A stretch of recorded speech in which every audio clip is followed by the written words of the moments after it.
On episode 434 of the 40 Plus Fitness Podcast, we meet Garrett Munce and discuss his book, Selfcare for Men: How to Look Good and Feel Great. You can find the full show notes for this episode at 40plusfitnesspodcast.com/434. Have you decided you're ready to make a change? To reclaim your health and fitness? The 40 Plus Fitness Podcast is here for you. I'm your host, Alan Meisner. I'm an NSAM certified personal trainer with a specialization in corrective exercise and fitness nutrition. Let me be your coach as you find your way on your health and fitness journey. All right, let's go. Our guest today is a writer and editor specializing in men's grooming, beauty, style, and wellness. He is the grooming editor for Esquire and Men's Health and was previously grooming director and senior fashion editor at GQ. With no further ado, here's Garrett Munce. Garrett, welcome to 40 Plus Fitness. Hey, how are you? Doing all right. I'm doing all right. Getting by, I guess. How's that? I'll just put that out there. You know, your book is called Self-Care for Men: How to Look Good and Feel Great. And as we've kind of gone through this last bit of time, with the virus and locking ourselves away and not interacting as much, I find that, I'm not shaving as often. I'm not doing a lot of things as often. And, so this is a good time for this book to be coming out for me. I mean, it's just something I hadn't really spent much time thinking about until your book brought it to my attention. So I'm glad we're going to have this opportunity to talk about your book. Me too. Thank you for having me. Now, the first question, and I have my own opinions on some of this, but why do we find it so hard as men to do some of these self-care things? Well, I think ultimately it comes down to a lot of generations of marketing. I mean, so many of the things that we think about when the word self-care comes up we've been told for many years that these are feminine things to do, right? Like, so I'm talking about things like taking a bath, going to a spa, interacting with skincare. All of that kind of stuff has, for some reason, been kind of skewed throughout the years as feminine pursuits. But I think that it also has to do with the fact that men are kind of raised oftentimes to be, not show emotion, not admit that they have emotion. And, it goes back to that kind of strong, silent type kind of stereotype.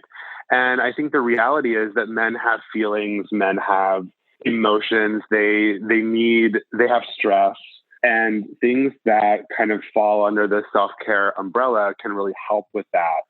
And ultimately it doesn't, I think self-care in itself is a very misleading term because so much of the kind of the wellness machine has adopted self-care as kind of a blanket term for a lot of quote unquote relaxing things. But self-care is really anything that can make you feel better, right? So I think men in many ways are already doing things that can be considered self-care, but they might not even know it yet.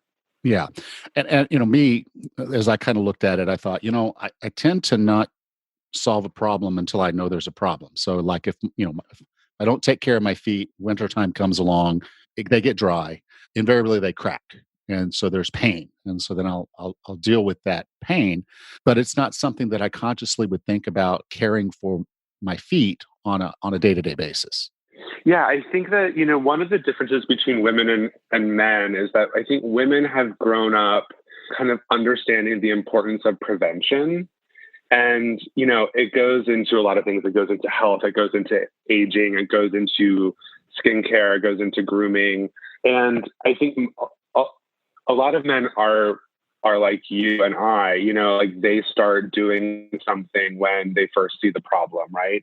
So they might start noticing wrinkles around their eyes, and that's when they start using eye cream. Or like you said, your feet, when they start hurting, then you start doing something about it. But, I think that a lot of self-care is not, that's what I was kind of saying before about how, you might already be doing some things, but men can oftentimes benefit from reframing how they think about stuff.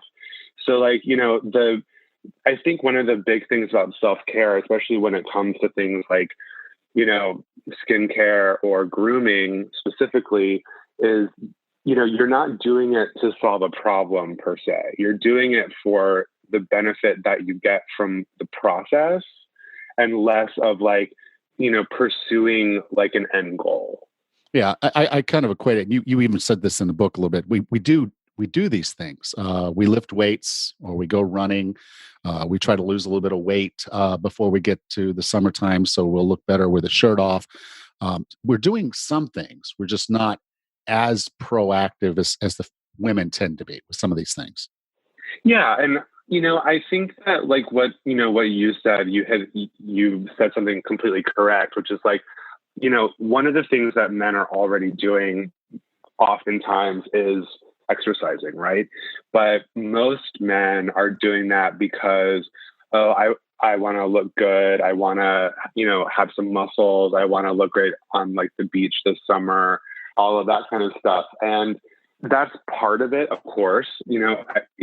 Exercise does make you look better. But, I think coming at something like exercise from a self-care perspective is all about kind of switching your mentality. So it's like I'm exercising because of how it makes me feel. I feel better. I have more energy. I sleep better. I am a little bit happier. All of those, reasons are great self-care reasons to do things like exercise, and they're real. It's been proven that, when you do exercise, you release endorphins, you sleep better, all of that kind of stuff. So it's not necessarily, that's kind of going back to the whole like end goal thing. I mean, ideally we would exercise because we want to, right? Not because we feel like we have to. And I think that's an important shift that we can make from a self-care perspective. Yeah. Now, one of the core reasons I think a lot of people do get into this, and you mentioned a little bit, was we start to see our age, particularly on our face, but pretty much everywhere. But the face tends to be kind of one of those first things you wake up in the morning and start noticing, a wrinkle here or something there. What can men do to look and feel younger? I mean, when it comes to your face specifically, I mean, I think that when guys start to see wrinkles, that's when they start thinking about anti-aging. But one thing that I've noticed lately is a lot of, men are starting to interact with this younger and younger. And the thing is that it's basically impossible to completely reverse wrinkles just from products. But some of the things that are really beneficial are, wearing sunscreen every single day. That's a huge thing for men of every age. I mean, sunscreen is not only the most important anti-aging product you could possibly use, but it also prevents, skin cancer and, sun damage. So that's a really important thing. I think every single dermatologist would recommend daily sunscreen, no matter if you're going outside or not. Things like vitamin C can be really good because they're antioxidants and they have been shown to really prevent aging. Using eye creams are really great. A lot of times most men notice the first signs of aging around their eyes. So using eye cream at night, maybe in the morning too, can really help kind of prevent further wrinkles. And, honestly, just like using a, daily moisturizer, those are really, when your skin is dry, it looks older and it has a harder time kind of rebuilding itself. So that's I think a lot of men, especially older men, don't necessarily think about wearing something like a moisturizer every day, but they really should.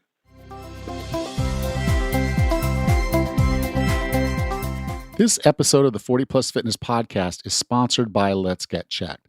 I typically get blood labs done 3-4 times per year, and I've dreaded it every time. It is time-consuming, expensive, and now I have to worry about why other people might be in the same waiting room with me. Let's Get Checked has a brilliant model for getting lab work done from the comfort of your own home. You order the tests you want, they send you the testing kits with full, easy to understand instructions. You get your sample and send it into them with the prepaid shipping label provided. Their labs are CLIA approved and CAP accredited, which is the highest accreditation available. But what I love most about their approach is how you can order just the test you want. Full labs can get very expensive.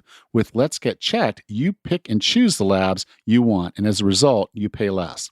Cholesterol, hormones, PSA, vitamin deficiency, CRP, thyroid, they have them all, but you only pay for the tests you want. No setting a doctor's appointment, going to the doctor, finding a local testing lab if they even have one in your town, setting another appointment, getting the sample drawn, and waiting. With Let's Get Checked, you'll have your results probably before you can even get in to see your doctor.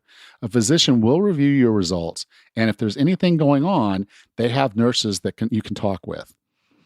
It is a really cool process. Let's Get Checked makes it easy for anyone to get professional testing and consultation from the comfort of their home. If you're trying to improve your health, you need measurable goals. Blood work is the best health marker you can use to know that you're on track. Go to 40plusfitnesspodcast.com/LGT and use the code ALLEN20. That's ALLAN20 to get 20% off. Visit 40plusfitnesspodcast.com/LGT and be sure to use the code ALLEN20 to get your 20% discount. I'll be sure to have a link and the code in the show notes at 40plusfitnesspodcast.com/434.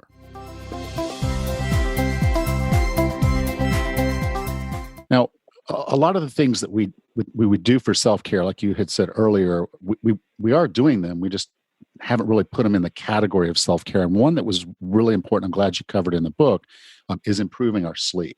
If someone wanted to go through a practice and start doing some things to improve their sleep, what would you recommend? I mean, sleep is a really, really important thing. And I'm not going to say that I'm like the best sleeper. I think we all have issues around sleep. And I do notice, I think you're right. Sleep is a really important thing, not just from a self-care, but from a health and wellness perspective. I mean, one of the biggest buzzwords right now is sleep hygiene. And I think that has to do a lot with how you kind of set yourself up for success when it comes to sleep. You kind of think about it as kind of like your nighttime routine, just like you would, brush your teeth, wash your face. You would start kind of setting yourself up for success when it comes to sleep. So some of the things mentioned in the book that are kind of blanket things that you can do, you can kind of tweak these based on what you kind of find works for you. But some of the classic things are, shutting off your phone about 2 hours before bedtime. Blue screen light from screens has been shown to kind of stimulate your brain more. So people that are on their phones or like watching TV right up to bedtime tend to have a harder time falling asleep. Other things like, stopping caffeine earlier in like the day. I just read something recently that said up to 9 hours before bedtime. I don't know how true that is, but I find that if I have caffeine later in the afternoon, I have a really hard time sleeping. So I've been making a conscious effort to do that. One of the biggest things is light. I think people underestimate how much light pollution impact their kind of sleep cycle.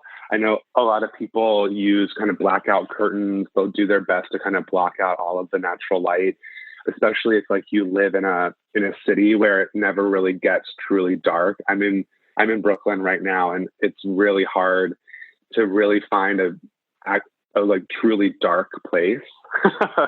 But that's a really important thing. And then also keeping your bedroom cool. I mean, I know that a lot of people like to kind of be cozy and, have a warmer room, but when you're sleeping, your body temperature lowers. And so some, studies have shown that if you kind of keep your room cooler, it helps your body cool down and reach those kind of deeper levels of sleep quicker. Now, a lot of the things that you talk about in the book, as far as self-care, baths, skincare, working with your face and things like that, these are things that we can build into that sleep hygiene, or evening ritual, as you will, to kind of get our body ready to go to sleep. So, kind of a double hit in some cases with these, if you pair them together and work them right. Definitely. I mean, I think there's a few studies out there more from a psychological standpoint that if you kind of cultivate nighttime routine, not just from a sleep hygiene standpoint, but if for instance, if you brush you brush your teeth, you wash your face, you use like a specific nighttime moisturizer, you might do put something in like your hair overnight, you kind of start training your mind to know that once you start those steps, you're leading up to sleep. And so one of the things too is if you kind of cultivate this nighttime skincare grooming regimen, it can actually subconsciously start winding your body down. And also, those things feel good. They really relax you, like putting a lotion on at night, that it's just straight up feels good. So it's going to start chilling you out. It's going to start relaxing you slightly. And then that just kind of primes your brain for great sleep at night. Now, another area that you went into in the book, and I'm glad you did, is about getting outside and doing things like forest bathing or earthing. Could you spend a little bit of time talking about those? Yeah, that's something that I really love too, and it's hard for me to do myself because of where I live. But there are forest bathing and earthing and all of those things. They've been kind of buzzy in the wellness world for some years now, but there is actual science behind it. I mean, people think that, oh, it's just getting outside. I already do that. I'm always outside when I'm, walking the dog or I'm doing this thing, but it is different because it basically depends. I mean, these Japanese studies about forest bathing are so cool because they basically show that plants and trees produce these things called phytoncide, which is basically protective oils that plants use to kind of protect themselves from insects and disease and all that. But they actually have a very measurable effect on our immune system and brain. They're kind of emitted in like the air. So these molecules, when you're walking around plants and in the forest, we're like breathing them in. And so one of the tenets of forest bathing is kind of going into nature with no intention. Oftentimes we're hiking, we're walking, we're running, we're doing all this stuff, which is great, but we're outside with another purpose. So one of the things about forest bathing that I find so cool is that you're going there just to be, right? So you're going out in the forest, or the park or wherever you are, and you're really just spending time there. You're not like trying to get to the next point. You're not trying to reach the top of the mountain. You're not trying to run 15 miles. Like you're just there, right? And that's really where you get most of the benefits of something like forest bathing, because you're slowing your body down. You're letting it kind of interact with all of the things around you, like these phytoncides and all that stuff. So you're really getting more benefit from it if you're just kind of going there with the intention of actually just, walking or sitting, or with just to be there in general. Now, could you talk a little bit about earthing? Because that's a slightly different topic. It's similar, but it's a little bit different. Yeah, I think earthing is cool. I mean, it's hard for me to do in a city setting, right? But I think if anyone has like a backyard or somewhere that they can just take their shoes off and walk around with bare feet, or just stand with bare feet. It's been shown it has kind of like how electrical currents or circuits need grounding to for them to work. it has a very similar effect on our bodies because our bodies have, electricity, they have circuits, they have things, we have constant things, running through our nerves and our body. And so energetically, it will kind of ground everything, and it kind of creates this connection to the earth that as modern humans, we don't typically have because we're always wearing shoes where, we may not even wear, we may not even have bare feet in our own homes. So that can be a very kind of important connection to make every so often with the, the ground, with nature. And it's really just, you could go out to your backyard and take your shoes off and just stand there. You don't have to, be in this special place. It's just a matter of getting that direct skin to earth connection. Yeah. When I was growing up, one of the things that hit me fairly early in my adult life was receding hairline. And by receding, I mean just going away. And so I went with it. I just said, okay, if that's the direction we're going, then I'm just going to go with it. And fortunately, I look okay. I think I look okay with a shaved head. I started shaving my head before it was really all that popular. In fact, I don't know that I saw many bald-headed men under the age of 60 back when I started shaving my head. But you have a section in the book, you kind of get into hair loss and some things we can do if we don't want to go that route, or we don't feel like we have the head to have a shaved head. Can you talk about hair loss and things we can do to keep that from happening? Definitely. I mean, within grooming, men's grooming, hair loss is the number one concern for all men. I mean, basically think about it.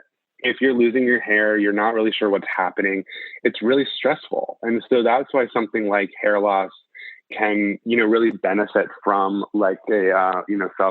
targeted self-care practice, because it can not only help actually reduce the hair loss itself, but it can also make it less stressful. So, I mean, ultimately we know that most male hair loss, which happens to almost 2/3 of men by the time that they're 35, it is genetic. So there's not a whole lot you can do to change your genetics. I mean, listen, that's the golden rule would be you just have to go with it, right? But I think that understanding what's happening as soon as it starts to happen can really make a huge difference. I mean, like you said, one of the options is certainly to just shave it all off and just go with it, which I really applaud you for doing that, because that's not easy for lots of guys to do, right? We're so attached to our hair. We really put lots of stock in how our hair looks and how full it is and all that stuff. So taking that leap is definitely one of the more extreme things that you can do. But other than that, I think the number one thing that I would always say is to always ask someone,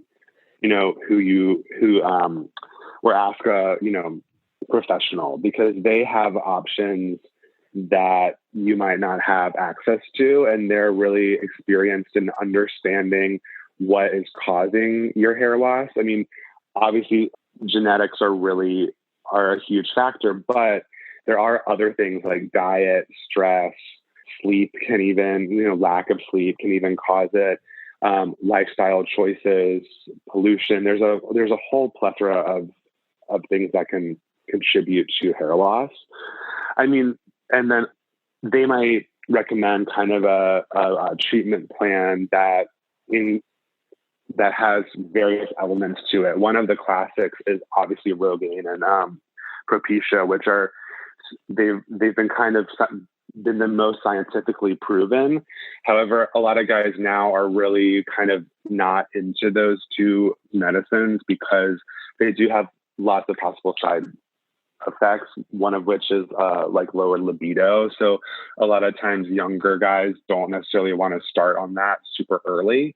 And then, there's more natural supplements these days. There's one called, anyway. So you talked about biotin in the book. Yeah. Oh yeah. So biotin is it's a a like naturally occurring substance that actually makes up part of what hair is made from. So things like biotin have been shown they won't really regrow hair. I mean, it is impossible. Once hair follicles die, it's impossible to bring them back to life. But it will strengthen your existing hair and kind of make it stronger and build up those follicles and hair shafts so that they're slightly stronger. And some people say that they're less likely to fall out if they're rooted better in that skin. Some other things too. I mean, diet is obviously a huge part of it. I mean, a lot of guys don't want to hear about things like diet and sleep because they want something that will fix it pretty quick.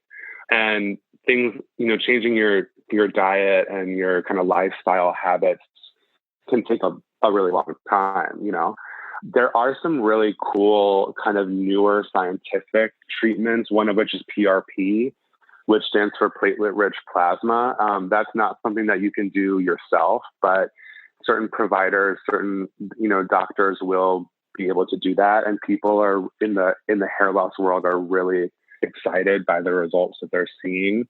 Basically, what it is they draw blood, they spin it in a machine that will extract the plasma from your own blood, and it's basically growth factors, right? So then they'll take that plasma and they'll re-inject it into your scalp.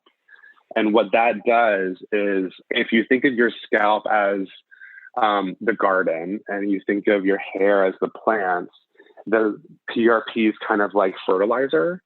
So it will help kind of stimulate growth in those dormant hair follicles that might not be producing hair at the moment, but haven't completely died off yet. And the numbers and the studies coming out are really positive. So that that's a more extreme example of something that you could do. But for men that are really concerned with it, it's definitely worth looking into. Garrett, I define wellness as being the healthiest, fittest, and happiest you can be. What are 3 strategies or tactics to get and stay well? I think that one of the things that everyone can do is slow down. And whether that means, trying to get a little bit more sleep, trying to start a meditation practice, trying to, change your diet and eat slower and eat healthier. I mean, we're living in this world that really prizes constant momentum and constant work and, more, right? But I think to really kind of attack stress from a self-care angle, you need to have at least some time during the day that you slow down. Given the last few months here, it's like we're all kind of being forced to do that, which I think is not necessarily a bad thing. And it's about learning how to kind of have some time to yourself and just be without any sort of distraction. I think another one would be to talk about to think about what you're doing for your physical body. I'm not just talking about internally, but I'm thinking externally too. I think we really, men specifically tend to neglect our bodies in a pretty major way. So I think a lot of those things could be, starting like an exercise practice if you don't have one. It could be changing what you do to exercise and do something that is more focused on self-care than losing weight or gaining muscle.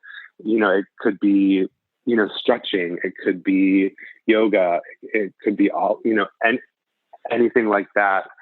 The other thing too is I'm a big fan of skincare and hair care and all of those things for the sake of it, and not, like I said earlier, to reverse wrinkles or make myself look better.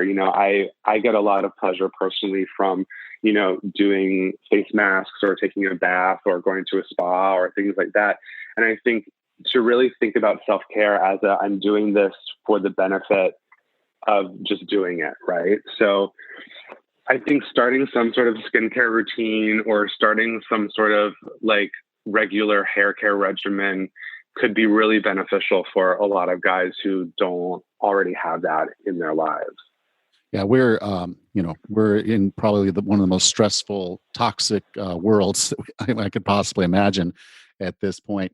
And this is just a good time, I think, for people to really take a step back and look for ways that they can care for themselves better, particularly men. And so the book is very timely. Self Care for Men. Really glad to have had an opportunity because you have a lot of ideas in there. Some of them, you don't necessarily attach to self care straight off the bat, like getting a tattoo or, as you said, like taking a bath.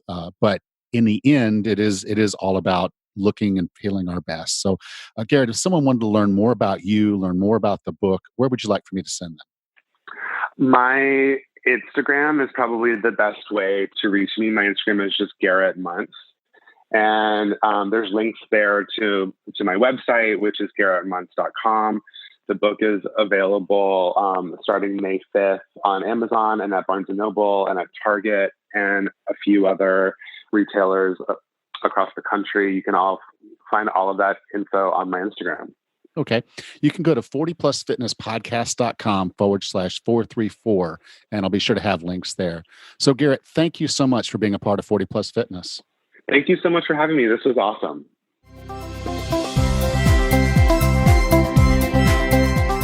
Thank you for sticking around until the end. I want to take a moment to invite you to join us on Facebook. We have a thriving Facebook group. We do weekly challenges. I post some fun, interesting things there. Really informative, really cool group. Almost 1,000 people. So love to have you there. Go to 40plusfitnesspodcast.com/group, and then that'll take you to the page where you can request to join our group. Looking forward to meeting you there. Go to 40plusfitnesspodcast.com/group and be a part of our Facebook group today. I'll be sure to have a link and the code in the show notes at 40plusfitnesspodcast.com/438. Next time on the 40 Plus Fitness Podcast, we meet Krista Stryker and discuss her book, The 12-Minute Athlete. Until then, have a happy and healthy week.